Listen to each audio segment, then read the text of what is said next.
Audio Jungle.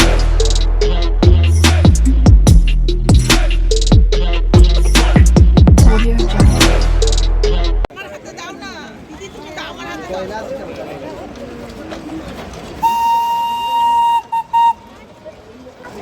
Right now I'm standing in front of the Happy Valley Tea Museum and this vlog is coming from this Happy Valley. Good morning.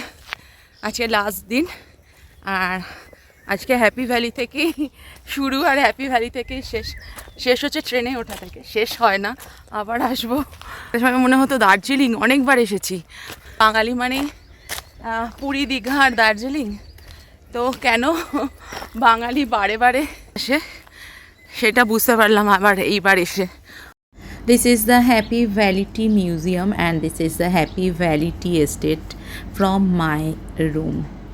This tea estate is the second largest tea estate in Darjeeling and it is established in 1854 and spreaded over 177 hectares and it is situated at a height of 2100 meter above the sea level and 3 kilometers north of the Darjeeling.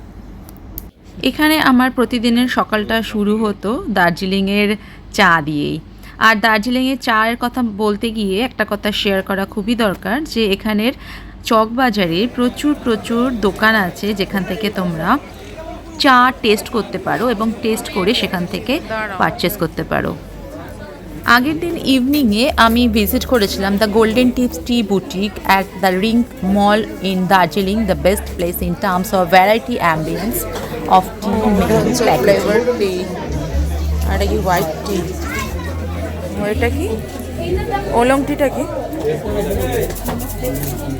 ये वाला कौन सा T है oolong tea oolong tea आपका semi formatted T होता है जो like black T और ग्रीन टी का मिडिल फॉर्म आता है ओके या फिर प्रिपरेशन से कलर ब्लैक टी जैसा आएगा टेस्ट रहेगा टेस्ट ग्रीन टी जैसा टेस्ट कर सकते हैं क्या सिलेक्ट करना होता है कौन मतलब यहाँ पे टेस्ट कर सकते हैं यहाँ पे सैंपल देख सकते हैं आप सैंपल देख सकती हो टेस्ट नहीं कर सकते है ना अगर खरीदते हैं तो टेस्टिंग करा देंगे ओके ओके वही पूछ रहे हैं और ये वाला She had sent me a picture.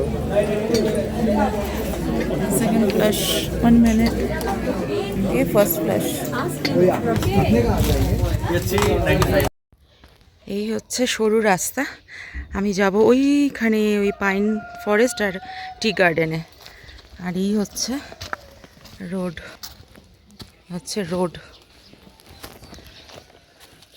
Road ये है खड़ाई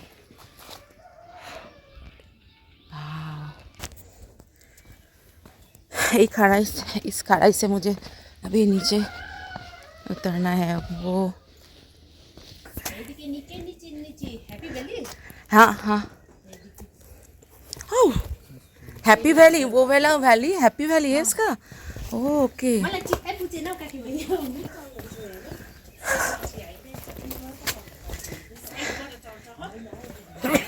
হ্যাপি ভ্যালিতে এসেছি আর হ্যাপি ভ্যালি দেখবো না এটা হতে পারে নাকি হ্যাঁ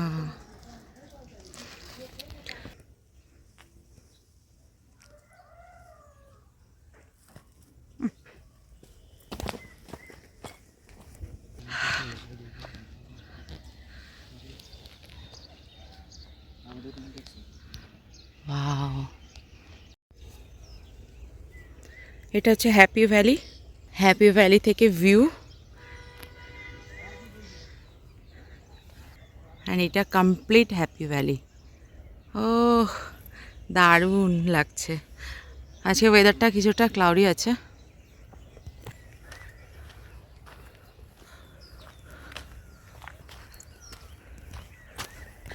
যেন জায়গা আছে যেখানে অনেকবারই করেই যাওয়া যায় ভালো লাগে যেতে আর প্রচণ্ড ঠান্ডাতে মানে মুখ চোখ ফুলে যাচ্ছে ভীষণ ভালো লাগছে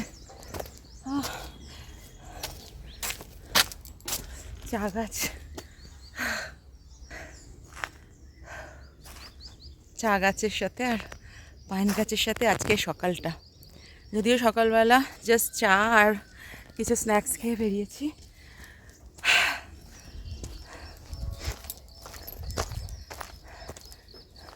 সবুজ লাল চালার যে বাড়িগুলো, সেগুলো তো আরও, এই সবুজের চায়ের গাছের মধ্যে ওই কম্বিনেশনটা আরও অ্যাট্রাকটিভ দেখায়।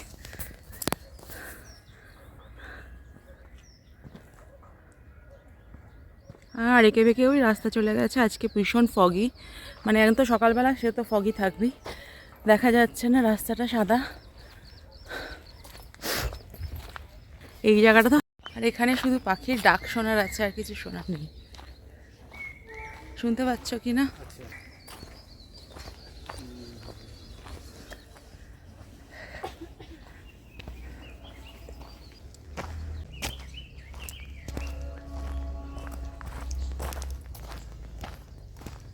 এখান থেকে আমি আমার রুম থেকে বসে বসে প্রতিদিন এটা দেখছিলাম ভ্যালিটা, আর ভাবছিলাম কখন যাব। তো কাছে যেহেতু আছে, দূরেরগুলো ঘুরে নিই, যেহেতু কাছের আছে, তো সেই জন্য ভাবলাম যে ঠিক আছে, যাওয়ার দিন মর্নিংয়ে একটু মর্নিং ওয়াকও হয়ে যাবে আর ভ্যালিটাও ঘোরা হয়ে যাবে। মনে হচ্ছে একটা কার্পেট বেছানো, আর এরকম করে কার্পেটের উপরে শুয়ে পড়ি।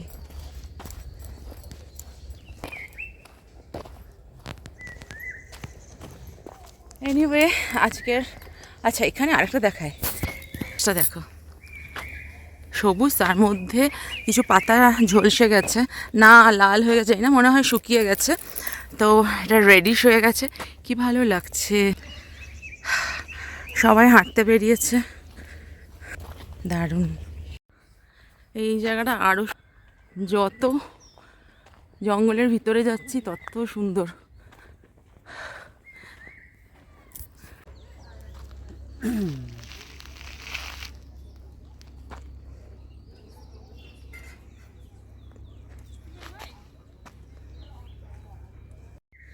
উঠে গেছি মোটামুটি চা বাগানের উপরে।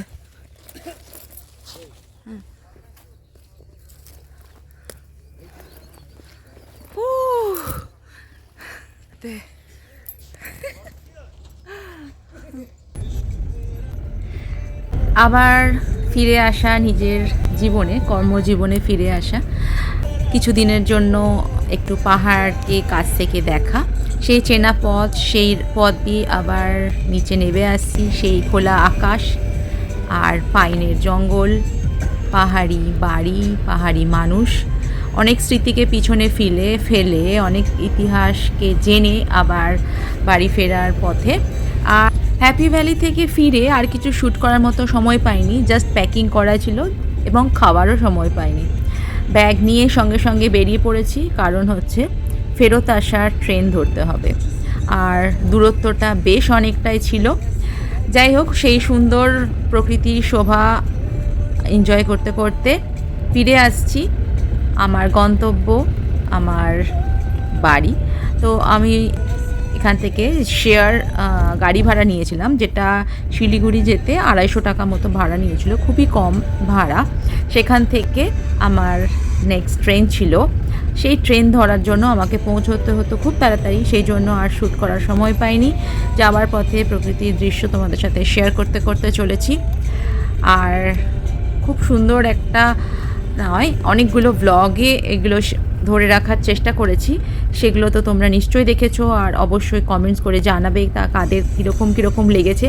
আর এই জায়গাটা তো অনেকের কাছেই ভীষণই চেনা জানা, নিশ্চয়ই ঘর বাড়িগুলোও হয়তো কেউ চিনে থাকতে পারবে।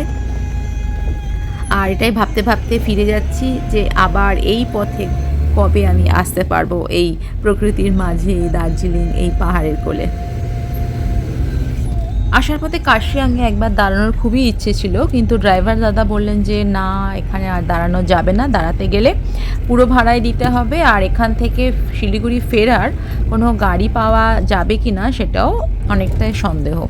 তো সেই ইচ্ছেটা আর পূরণ করা হয়নি। কার্শিয়াংয়ে একটা খুব ভালো ক্যাফে আছে, যেটা নেক্সট টাইম আবার আমি চাইবো এক্সপ্লোর করতে এবং তোমাদের সাথে শেয়ার করতে, এবং খুব শীঘ্রই আমি আবার দার্জিলিং আসছি সবার সাথে দেখা করতে, আর আরও অনেক ব্লগ তোমাদের সাথে শেয়ার করতে, আর নিজেও এক্সপ্লোর করতে অনেক জায়গা আর অনেক ক্যাফে।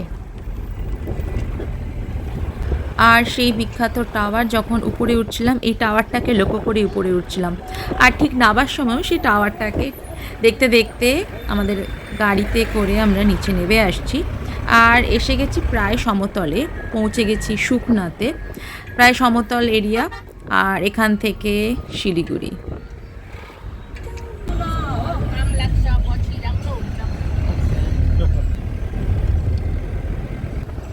অনেক 3টে আর আমি এনজিপি স্টেশনে পৌঁছে গেছি। এখানে এসে একটু ভাত খেলাম, প্রায় 2 দিন বাদে ভাত খেলাম। রাইস খেয়েছি কিন্তু ফ্রাইড রাইস, সেরকম ডাল ভাত একদম, যেটা ঘরে বসে টেবিলে বসে ডাল ভাত খাই, সেই ডাল ভাত খেলাম। আর ওয়েট করছি, আমার ট্রেন হচ্ছে বিকেল 4টে। তো এখন 2:45, মানে 1.5 ঘন্টা আগে এসে গেছি, অনেকটাই আগে এসে গেছি। এসে যেহেতু লাঞ্চটা করলাম এখান থেকে, তো আমি ট্রেনে উঠেও পড়েছি আর ট্রেনটা ছেড়েও দিয়েছে, যদিও ট্রেনটা একটু লেট ছিল, প্রায় হাফ অ্যান আওয়ার আর 45 মিনিটস লেটে করে। আর সমতল মানে হচ্ছে ধান, গম, ডালের চাষ জমির মধ্যে দিয়ে ট্রেন ছুটে চলেছে আর সূর্য অস্ত যাচ্ছে। আর একটা স্টোরি, একটা ডায়েরি শেষ হতে চলেছে। আজকে আমার দার্জিলিং ডায়েরির শেষের ব্লগ, শেষ হয়েও শেষ হয় না, যদিও শেষ বলে কিছু নেই, সবের শেষ মানে কোনো কিছুর আবার শুরুয়াত, মানে অনেক কিছু শুরু, সৃষ্টি। আজকে সূর্য অস্ত যাচ্ছে, মানে কালকে নতুন একটা সূর্য উঠবে, নতুন একটা ব্লগ আসবে, নতুন একটা স্টোরি আসবে তোমাদের জন্য। আমিও অপেক্ষা করব তোমাদের কাছে নতুন একটা গল্প বলার জন্য, আর সুন্দর একটা সূর্যাস্ত। জীবন হচ্ছে গতিময়, জীবন কখনো থেমে থাকে না, চলতেই থাকবে অনেক অনেক গল্প নিয়ে। সেগুলোর অপেক্ষাতে আমিও থাকবো, তোমরাও থাকবে। নতুন একটা ব্লগে আবার দেখা হবে। আর এই হচ্ছে একটা নদী, গঙ্গা নদী পার হয়ে আমি প্রায় পৌঁছে গেছি আমার প্রত্যেক দিনের জীবনে। আর এখন প্রায় বাজে 3:45 মতো। আর এটা হচ্ছে তিস্তা তোরসা, আর আমি নৈহাটি স্টেশনে নেমে পড়েছি। এটা একটা জাংশন, এখান থেকেই আমি আবার আমার বাড়ির পথে ফিরব। আর সবাই যে যার ভ্রমণ করে যে যার বাড়ি ফিরছে, যদিও আমি এখানে অনেকক্ষণ অপেক্ষা করেছিলাম, সকালের সূর্য না ওঠা পর্যন্ত স্টেশনে অপেক্ষা করার পরে আমি বাড়ি ফিরে গেছি। সবাই যে যার মতো দেখো বাড়ি ফিরে যাচ্ছে।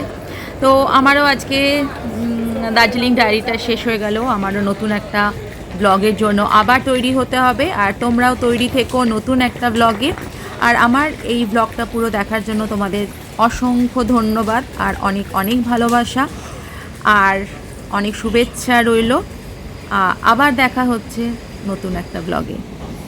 ট্রেনটা চলে যাচ্ছে মানে কিন্তু শেষ নয়, নতুন একটা গল্প বলার সময় কিন্তু আবার চলে এসেছে নতুন ব্লগের অপেক্ষায়।